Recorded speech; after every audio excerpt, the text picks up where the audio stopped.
agama dan kepercayaan masing-masing. Berdoa dimulai. Selesai. Sekarang kalian tengok ke sebelah kanan kalian. Tengok ke sebelah kanan. Terus tengok ke sebelah kiri. Kira-kira siapa teman kalian yang di kanan atau di kiri yang tidak masuk? Ada yang tidak masuk lagi? Iya, Ibu. Tangan ke atas, tangan ke samping, tangan ke depan, tunggu dengan kaki. Bisa? Bisa. Mulai 1, 2, 3.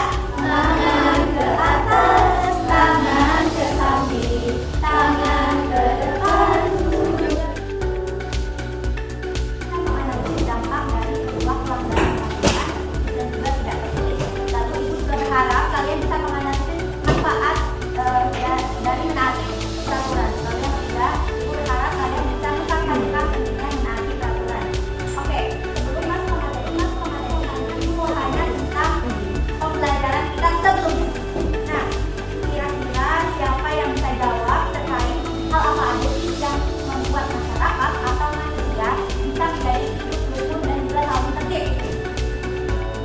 Siapa kira-kira yang bisa jawab? Tuh. Karena adanya interaksi, misalnya aku suka main sama tetanggaku, terus kalau dikasih sama tetangga punya ngobrol, sama menolong, kalau tetangga minta cabai pasti dikasih sama juaku. Terus gotong royong, aku